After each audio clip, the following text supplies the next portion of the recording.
Hey everyone, I'm Andrew Canita and welcome to my first camera review ever. It's on the Eos R5 and I unfortunately don't have it with me, but I had a good 3 or 4 days with it up in the Warrumbungles.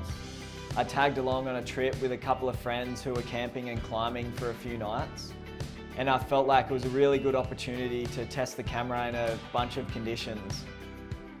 I usually shoot a lot of ocean and nature-based subjects, documentaries and underwater stuff, and mainly on higher end cinema cameras.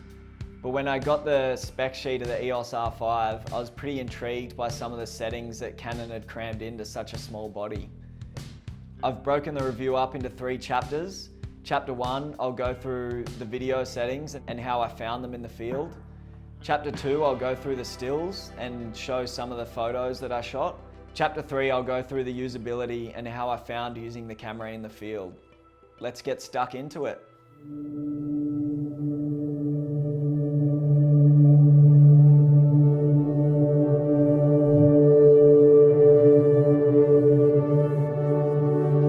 The first thing I want to go through on the Eos R5 is the thing that I'm probably most excited about on the camera.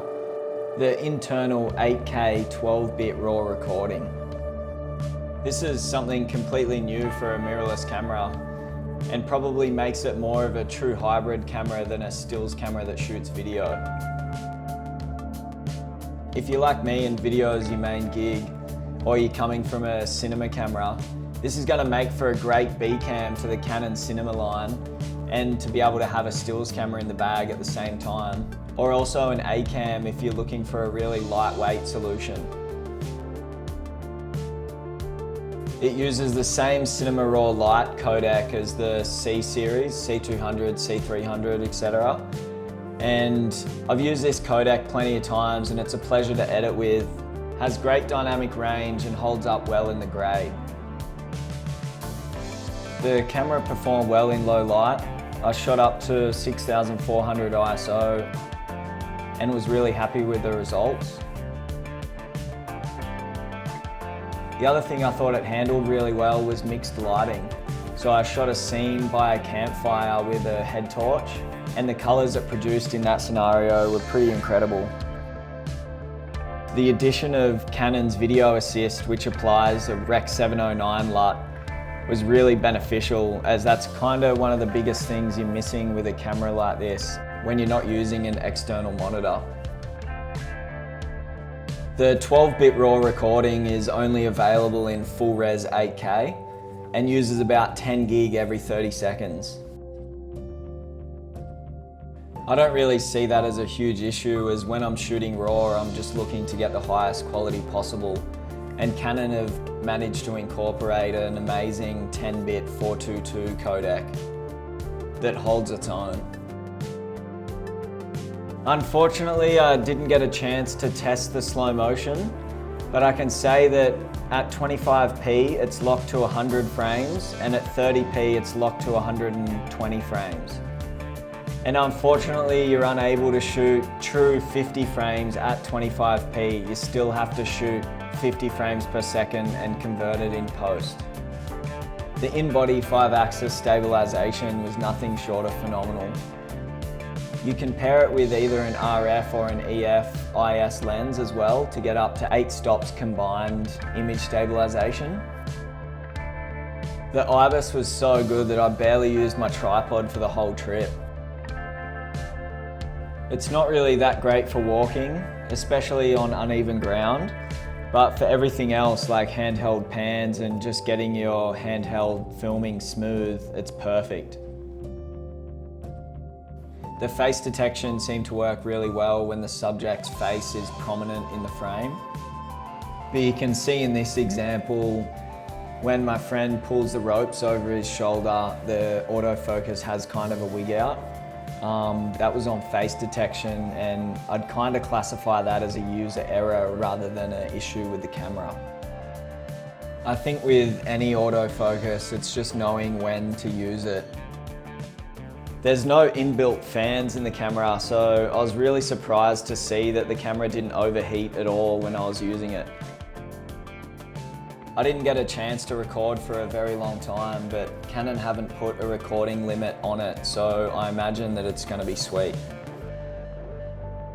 Overall, the video quality of the EOS R5 was nothing short of incredible. It rivaled some of the biggest cinema cameras, and whether you're a stills photographer who shoots a bit of video or a filmmaker who shoots a couple of photos, it really is going to be a great addition to your camera bag.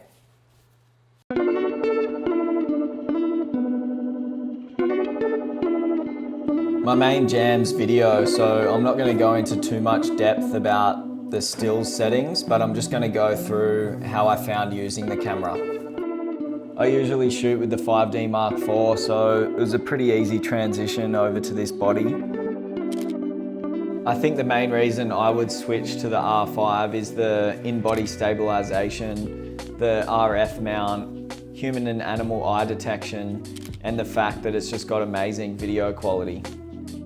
I spent most of my weekend focusing on really trying to test the video quality, but the few photos I did get, I was really happy with how the camera rendered the colors and the autofocus. I took a bunch of different shots, a couple of portraits, landscapes, low light stuff, and it performed really great in all scenarios. The images were really clean, it performed really well in low light, and the great in-camera image stabilization meant I could shoot below 50th of a second shutter speed and get sharp results.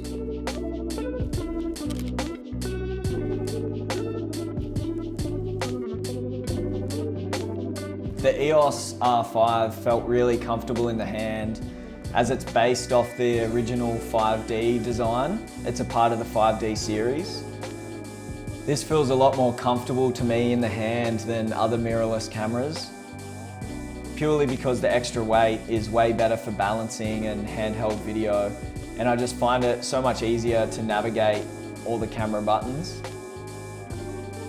And one of the best things I found on this trip was when you switch from video to stills mode or vice versa, it automatically changes the memory card.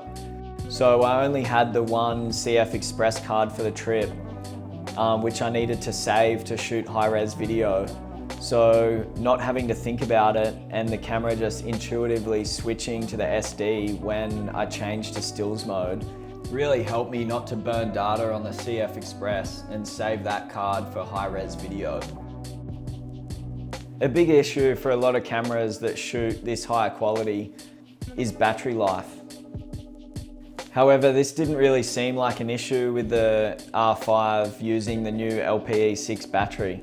I'm not sure of the exact specs, but I shot pretty much all day on the first day without needing to change.